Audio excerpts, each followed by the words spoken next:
Here is story 3. Train stops play. You are very lucky engines, said Stepney. Your branch has got everything. It's long enough to give you a good run and you've got plenty of passengers. Then you've a quarry and a mine and some factories, so you need plenty of trucks. Trucks are fun, he went on wistfully, but I miss them on my line. Percy looked surprised. Well, you could take mine and welcome this morning, he said. So they asked permission from their drivers and then went off to collect them. Toby and Thomas gaped in wonderment. Stepney took his trucks to the harbour, picked up a load of empties and started back. On the way they were stopped at a spire signal near a cricket field where a match had just begun. They settled down to watch. Presently some fielders came towards them and waved. Could you move please, they asked. Your last few trucks are behind the bowler's arm. Sorry, smiled the driver. Will this do? And he eased Stepney forward till he stood under the signal. The cricketers shouted their thanks and play started again. The batsmen hit out, and soon a skyer towered towards the train. Clunk! Down went the signal. There was another clunk too as the ball fell on the train, but neither driver nor fireman heard it. They were too busy.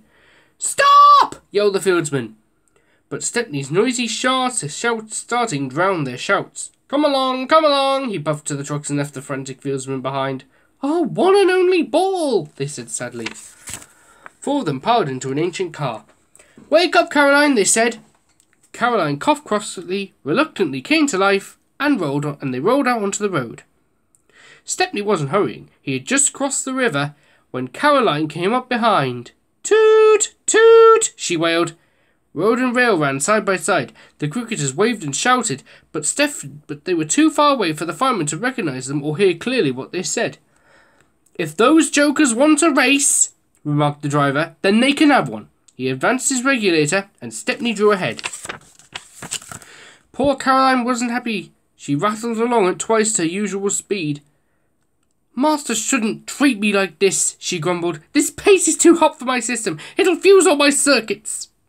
Hurrah! She exclaimed later.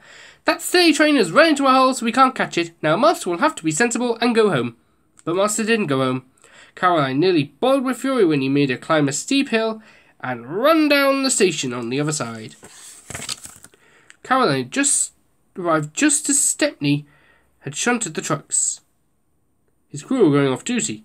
The cricketers explained what had happened. The driver and fireman were surprised. Did you say the third truck from the van? They asked. They all went and looked, and the ball was there, nestling under some straw. We're very sorry, the driver said. Never mind, you couldn't help it, remarked the players. Now we must get back quickly. That's just it, said the driver. You'll never be quick on Caroline. She looks worn out. Wait a minute, he went on. I've got a plan. The driver spoke to the station master and the signalman.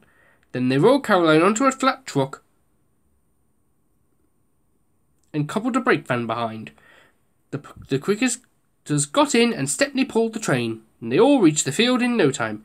Stepney watched from a siding while driver, fireman and guard sat in the pavilion. There were no more lost balls, and the game was played to an exciting finish. Even Caroline was pleased. She doesn't think trains are silly now. They have their uses, she says, because they can save the wear on a poor car's wheels. Wasn't that a funny story?